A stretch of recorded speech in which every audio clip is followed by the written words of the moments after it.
Hi guys, welcome you all on my YouTube channel Education Nama. I am Charan Singh and currently I am working as a Serb Sire Fellow at University of Texas, Austin, USA.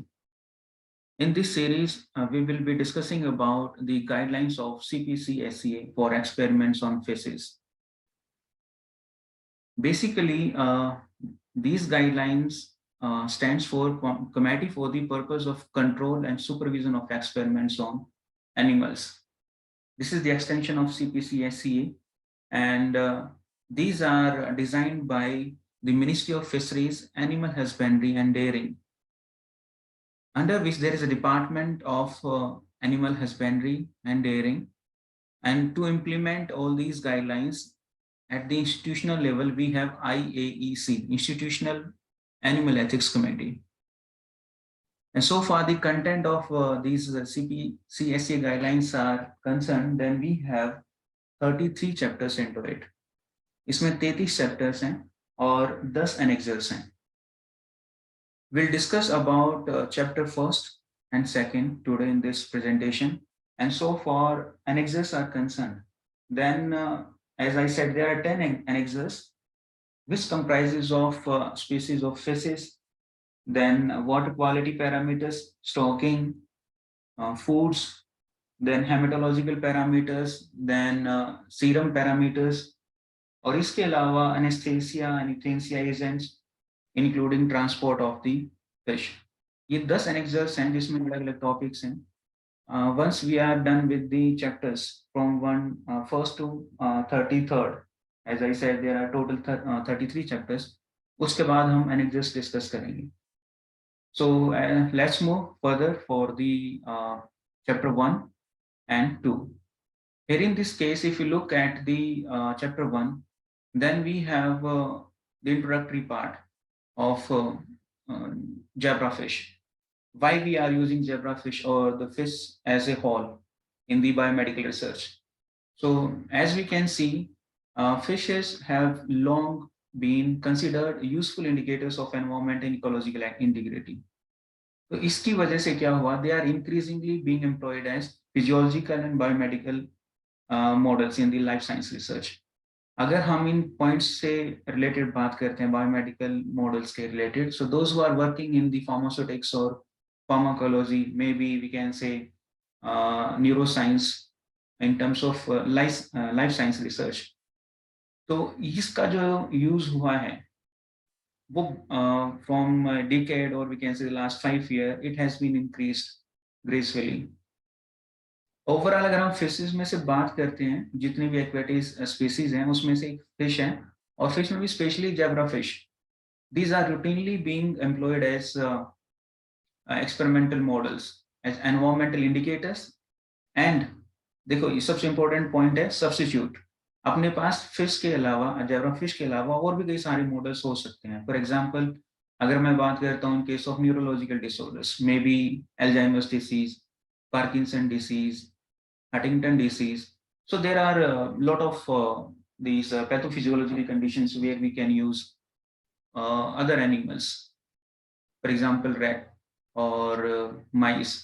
तो ये जो zebra fish हैं इनका substitute के तौर पे भी हम यूज कर सकते हैं instead of the higher sentient laboratory animals. जैसा अभी मैंने बताया 2-3 एनिमल्स के बारे में.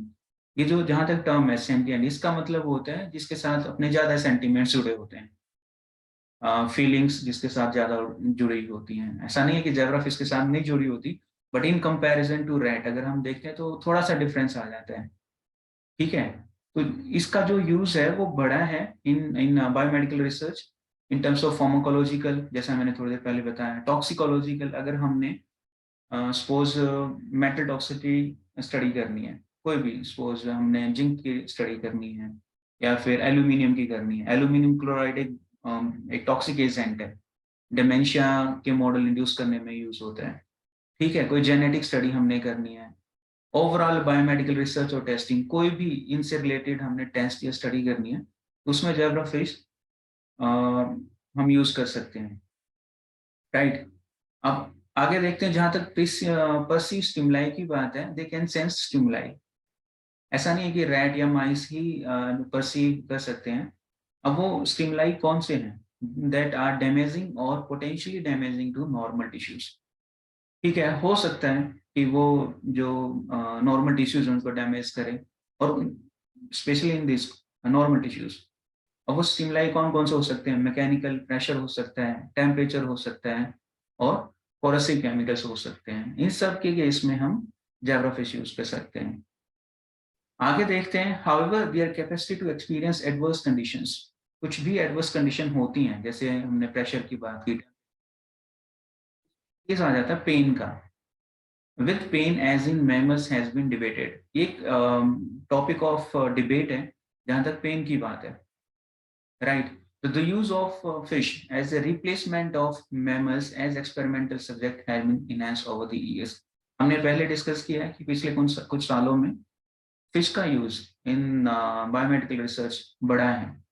ठीक है, ये जो रिप्लेसमेंट हम देख रहे हैं ना, यहाँ पे कई बार 3R कहा जाता है, और मैंने एक जगह और देखा है 5R का एक कंसेप्ट है, 5R या 3R।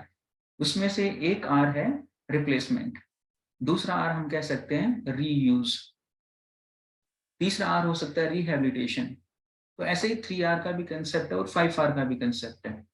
ठीक है, जैसे हम दूसरे एनिमल्स की बात करते हैं, फॉर एग्जांपल रैट्स की, तो हम क्या कर सकते हैं, उनको रीयूज कर सकते हैं। जैसे हमने कोई फार्माकोकाइनेटिक स्टडी की, I am from pharmaceutics background, right, I work on drug delivery systems. तो मैंने अगर फार्माकोकाइनेटिक स्टडी की ड्रग एक्स की, और उसकी फॉर्मुलेशन हमने अपनाई, कोई भी नैनो पार्टिकल फॉर्मुलेशन बना ली, तो उसके बाद क्या होगा, हम क्या कर सकते हैं, drug based on the drugs half life, जैसे 7 हाफ लाइफ जैसे रहती है, उसके बाद ऑलमोस्ट 99% ड्रग वॉश आउट हो जाती है बॉडी से। तो हम और 2-3 दिन एक्स्ट्रा या एक हफ्ता एक्स्ट्रा ले सकते हैं, और सेम एनिमल्स को हम रीयूज कर लेंगे। ठीक है, ये भी कंसेप्ट है कि हम रिप्लेसमेंट की यहाँ पे बात कर रहे हैं। जैसे ही हम प्रेजेंटेशन में आगे बढ़ेंगे, डिफरेंट चैप्टर्स डिस्कस करेंगे हम डिटेल में सारी बातें। और जो हमने काम किया है, chemotherapy induce cognitive impairment, CICI या कीमो ब्रेन कह देते हैं, हमने जेब्राफिश में वो मॉडल इंड्यूस किया अपनी लैब में। I am working with my collaborator doctor Aarti Singh at ISF college of pharmacy Moga, Punjab, right. तो हमने बहुत सारे एनिमल मॉडल्स जो इंड्यूस किए हैं, उसमें से CICI का हमने फॉर द फर्स्ट टाइम हमने टेस्ट किए नैनो पार्टिकल फॉर्मुलेशन। उसके अलावा हमने काम किया कैजिन माइसेल्स का HD में। तो वो I will be sharing with you guys over a period of time. अगर हम बात करते हैं डिफरेंट फिशरीज की, जहाँ से हम ले सकते हैं, उनको प्रिक्योर कर सकते हैं, तो उसमें क्या है, डिफरेंट इंस्टीट्यूट यूनिवर्सिटीज ये यूज करते हैं इनलैंड और मैरीन फिश, इंक्लूडिंग ये कुछ वैरायटीज हैं, स्पीसीज हैं इनकी फिश की। तो एनेक्सर 1 है शायद इस रिपोर्ट में, सॉरी गाइडलाइन में, जिसमें इसके इनके सब के बारे में डिटेल्स दी गई है। तो ओवरऑल कहने का मतलब ये है, जहाँ तक थर्ड पॉइंट की बात है, जेब्रा फिश के अलावा जितने भी फिशरीज हैं, इंस्टीट्यूट है, यूनिवर्सिटीज हैं, और उनके लिए कोई सोर्स है जहाँ से ये लेते हैं, हम दूसरी फिश भी यूज कर सकते हैं रिसर्च में। ठीक है, hope the point is clear. अब बात आती है ह्यूमन प्रोसीजर की। ह्यूमन का मतलब है कि वी शुड बी काइंड। जब हम काम कर रहे होते हैं किसी भी एनिमल पे, नॉट ओनली जेब्रा फिश, हमें उनको एक जेंटल टच के साथ, मतलब जेंटल टच देना चाहिए, जेंटली उनको हैंडल करना चाहिए। तो ऐसा नहीं है कि दूसरे एनिमल्स के कंपैरिजन में इनके साथ हमारे अपने फीलिंग्स या सेंटिमेंट्स नहीं जुड़े हैं, तो हम इसको रफ एंड टफ यूज करें। एज पर दीज गाइडलाइंस, ये गाइडलाइन जो है वो ये कहते हैं कि ह्यूमन प्रोसेसर जो है इन्वॉल्विंग होल्डिंग, जब उनको होल्ड करते हैं हम, हैंडलिंग, ठीक है, हमने डोजिंग करनी है, और उसके बाद सपोज हमने ब्लड कलेक्ट करना है या कोई भी टिश्यू कलेक्ट करना है, हार्वेस्ट करना है, तो that process should be human. ठीक है, are quite essential to reduce pain और discomfort experienced by experimental subject. Experimental subject means जो काम कर रहे होंगे। ठीक है, एक्सपेरिमेंट के दौरान हमने ये तीनों चीजें की हैं, तो we should be kind to the zebrafish. अब एक पॉइंट और ये गाइडलाइंस बताती हैं कि इन्वेस्टिगेटर्स हैं या स्टाफ है या स्टूडेंट है, ठीक है, ये एनिमल एथिक्स कमेटी है, फैसिलिटी मैनेजर है, उनको इन्फॉर्म करना चाहिए जब हम एक्सपेरिमेंट कर रहे होते हैं और करने से पहले, about the care and use. देखो गाइडलाइन का मतलब ही क्या है कि we have to follow some set of parameters while caring experiments. ठीक है, तो यहाँ पे care and use of fish और एक्सपेरिमेंटल रिसर्च और टीचिंग पर्पस। ठीक है, हमें इंफॉर्मेशन देनी चाहिए, उनको बताना चाहिए, वो इन्फॉर्म्ड होने भी चाहिए by themselves. These guidelines would enable them। अब क्या है कि इन गाइडलाइन का पर्पस क्या है, सीपीएसई एससी गाइडलाइंस का वुड इनेबल देम किनको, जो ऊपर हमने बात की, investigators, animal ethics committee, facility managers, animal care staff, students, even pi, to assist in providing proper care and human use of fish in experimental procedures and to avoid। ये तो हमने बात कर ली इन प्रोवाइडिंग, ये ऊपर हमने बात कर ली। और क्या बताती हैं ये guidelines, to avoid unnecessary infliction of pain और suffering on these creatures. Creatures means here in this case is fish और जेब्रा फिश। तो ये हमें ये भी बताते हैं कि हमने अननेसेसरली बिना बात के ऐसे कोई पेन या सफरिंग कोज नहीं करवानी। हमने just we have to be kind while doing all these experiments। ठीक है, ये है इस स्लाइड का जो है मैसेज। अब बात करते हैं the use of fish in research, teaching and testing requires specific ethical consideration. देखो आजकल क्या हो रहा है ना, बहुत सिंपल शब्दों में मैं बता रहा हूँ, आजकल एथिक्स का बड़ा प्रॉब्लम हो रहा है एनिमल स्टडीज में। कई बार क्या होता है, जर्नल है, जर्नल इन द सेंस की जो ये जैसे फॉर एग्जांपल पब्लिशर अपना एल्सेवियर है, विले और दूसरे हैं, उन जर्नल्स के ना डेटा मांग लेते हैं कि आपने स्टडीज परफॉर्म की हैं, हमें आप अपना रॉ डेटा प्रोवाइड करो।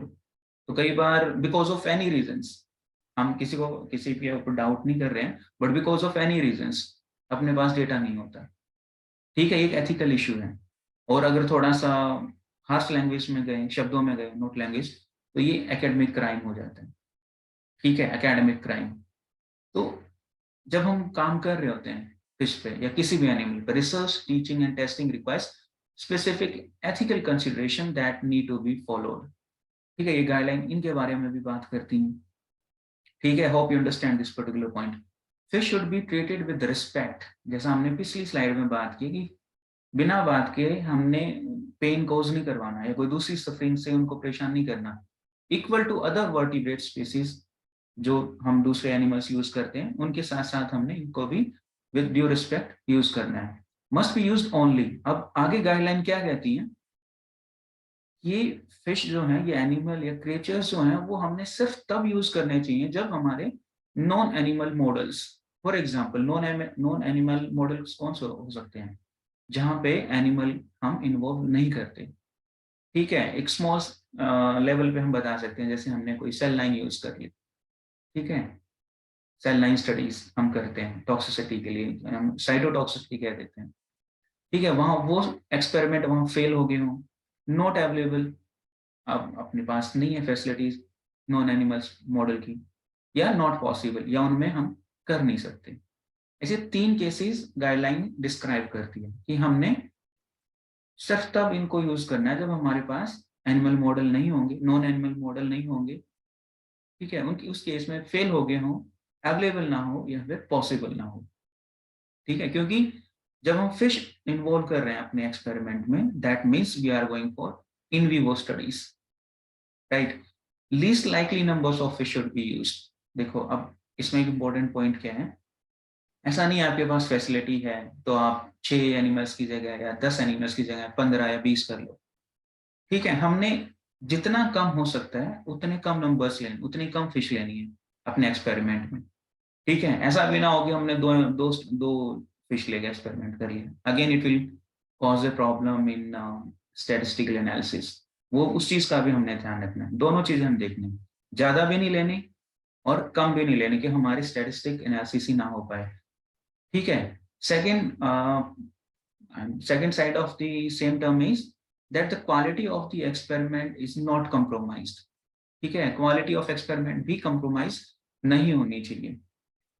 नेक्स्ट पॉइंट है, fish should be maintained in environment as their natural habitat to keep them optimal health and wellbeing. Important point है, क्योंकि एक्वेटिक एनिमल है, they have to be remain in water. तो हमने कोशिश करनी चाहिए कि जो नेचुरल हैबिटेट है उनका, लैब स्केल पे हम उनको वैसा ही एटमॉस्फेयर या एनवायरनमेंट प्रोवाइड करें, ताकि उनकी हेल्थ और वेलबींग कंडीशंस मेंटेन रहें। इसके बारे में एक अलग से चैप्टर है, हम डिस्कस करेंगे डिटेल में मेंटेनेंस का।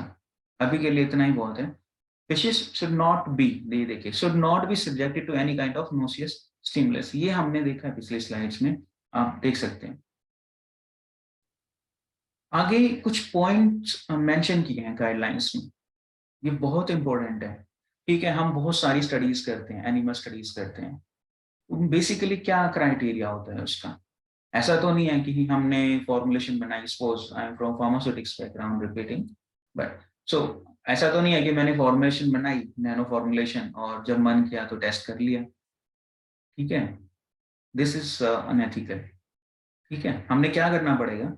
सबसे पहले हमने प्रेजेंटेशन के स्टार्टिंग में बात की थी IAEC की, इंस्टीट्यूशनल एनिमल एथिक्स कमेटी। ये हर इंस्टीट्यूट में जहां भी फैसिलिटीज होंगी एनिमल हाउस की, वहां पे कमेटी होती है, ये फॉलो करती है CPC गाइडलाइंस, और उसके बाद डिपार्टमेंट, फिर मिनिस्ट्री। ठीक है, तो हमने स्टडी करने से पहले एक्सपेरिमेंटल प्रोटोकॉल्स जो हैं वो अप्रूव करवाने होते हैं IAEC के थ्रू। इसके कुछ कंपोजिशन होती है, रूल रेगुलेशन होते हैं, इसके भी सेपरेट प्रेजेंटेशन में डिस्कस करेंगे। अभी के लिए हम will focus on the introductory part of CPC guidelines.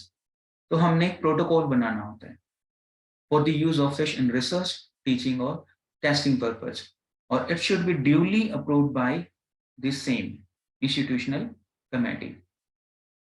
ठीक है, इसमें अगर जो एक्सटर्नल होता है, कोई डिपार्टमेंट कॉलेज के भी फैकल्टीज होते हैं सीनियर लेवल के, और भी कई सारे मेंबर्स होते हैं, अगर उनका कोई डाउट है, कोई क्यूरी है, वो हमने आंसर करना पड़ता है।